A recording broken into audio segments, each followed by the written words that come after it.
आज हम book social and political life class 7 की चैप्टर 1 इक्वालिटी के बारे में पढ़ेंगे।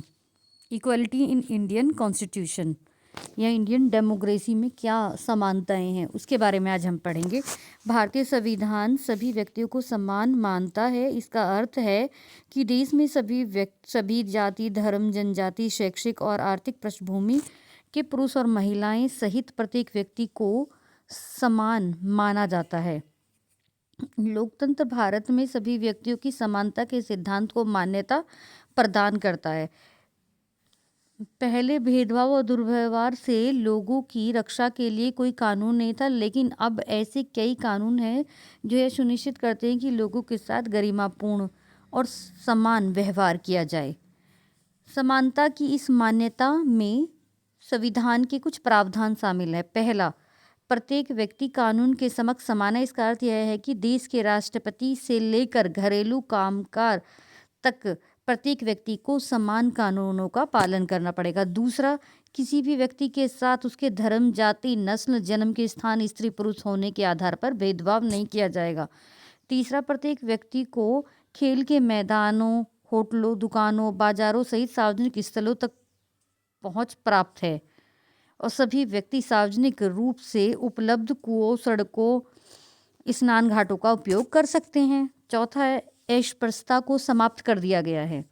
अब है, भारतीय संविधान में निहित समानता को लागू करने के लिए सरकार द्वारा 2 तरीके अपनाए गए हैं। पहले कानूनों के माध्यम से और दूसरा वांछित समुदाय की सहायता से सरकारी कार्यक्रमों या योजनाओं के माध्यम से।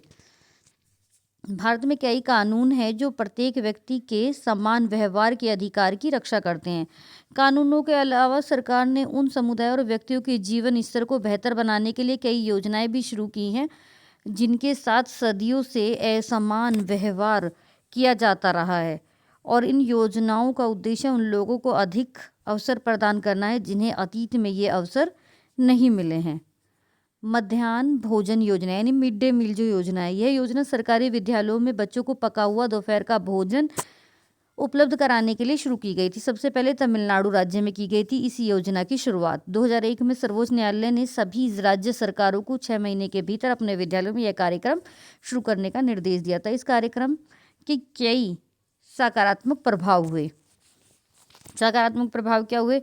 अधिक गरीब बच्चों को दाखिला होने लगा और नियमित रूप से स्कूल आने लगे। अक्सर बच्चे दोपहर का भोजन खाने के लिए घर चले जाते थे, फिर वहाँ से लौट कर नहीं आते थे। तो ये वाली समस्या, दोपहर का भोजन उपलब्ध होने से इस समस्या में सुधार आया और इस कार्यक्रम ने जातिगत भेदभाव को कम कर दिया कि सभी जाति के बच्चे एक साथ मिलकर भोजन करते हैं।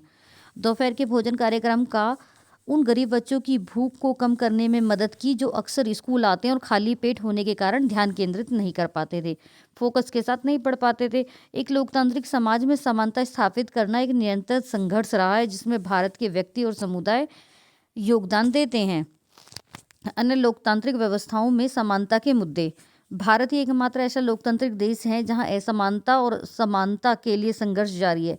सच्चाई यह है कि दुनिया भर में कई लोकतांत्रिक देशों में समानता का मुद्दा ही मुख्य मुद्दा है जिसके इर्द गिर्द समुदाय संघर्ष करते हैं। उदाहरण के लिए संयुक्त राज्य अमेरिका में अफ्रीकी अमेरिकी उनके पूर्वज अफ्रीका से लाए गए गुलाम थे, आज भी अपने जीवन को काफ़ी हद तक असमान बताते हैं।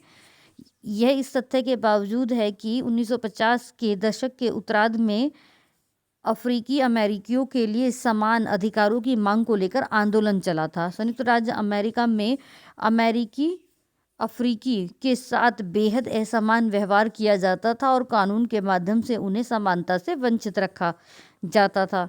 उदाहरण के लिए बसों में यात्रा करते समय उन्हें या तो बस में पीछे बैठना पड़ता था या कोई भी श्वेत व्यक्ति बैठना चाहता है तो उन्हें अपनी सीट से उठना पड़ता था। यानी इतना डिफरेंस है ब्लैक एंड वाइट को लेकर। रोजा पार्क 1932 2005 तक अफ्रीकी अमेरिकन महिला थी। 1 दिसंबर 1955 को दिन भर काम करके थक जाने के बाद बस में उन्हें अपनी सीट एक गोरे व्यक्ति को देने से मना कर दिया। उस दिन उनके इनकार से अफ्रीकी अमेरिकियों के साथ असमानता को लेकर एक विशाल आंदोलन प्रारंभ हो गया जो नागरिक अधिकार आंदोलन सिविल राइट मूवमेंट कहलाया। 1964 में नागरिक अधिकार अधिनियम ने नस्ल, धर्म और राष्ट्रीय मूल के आधार पर भेदभाव को निषेध कर दिया था और इसने यह भी कहा गया कि अफ्रीकी अमेरिकी बच्चे सब स्कूलों में एक दरवाजे खोले जाएंगे और उन्हें अलग स्कूलों में नहीं जाना पड़ेगा जो विशेष रूप से केवल उन्हीं के लिए खोले गए थे।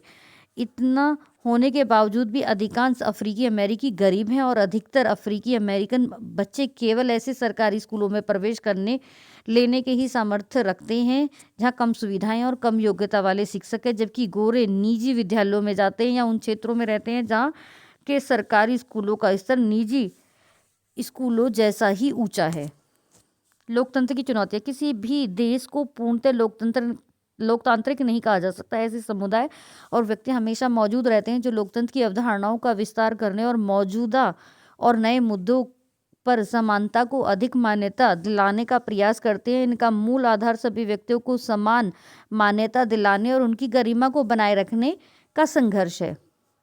भारतीय संविधान के अनुच्छेद 15 में से जो उदय हुए हैं अंश उनका धर्म, जाति, नस्ल, लिंग या जन्म के आधार पर भेदभाव। भारत के संविधान में अनुच्छेद 15 में ये दिया गया है किसी के साथ भी जाति, धर्म, नस्ल के आधार पर भेदभाव नहीं होगा और राज्य किसी भी नागरिक के साथ केवल धर्म, जाति, लिंग, जन्म स्थान या इनमें से किसी भी आधार पर भेदभाव नहीं करेगा और किसी भी नागरिक को केवल धर्म, जाति, लिंग या स्थान और इनमें से किसी भी आधार पर अक्षमता, दायित्व, प्रतिबंध या शर्त के अधीन नहीं किया जाएगा। दुकानें, सार्वजनिक रेस्टोरेंटों, होटलों, सार्वजनिक मनोरंजन स्थलों तक पहुंचना या राज्य निधि से पूर्णतः आंशिक या अनुरक्षित कुओं, तालाबों, स्नान घाटों, सड़कों और सार्वजनिक स्थलों का उपयोग या फिर आम जनता के लिए समर्पित। ये हमारे अनुच्छेद 15 में कहा गया है भारतीय संविधान के समानता के बारे में।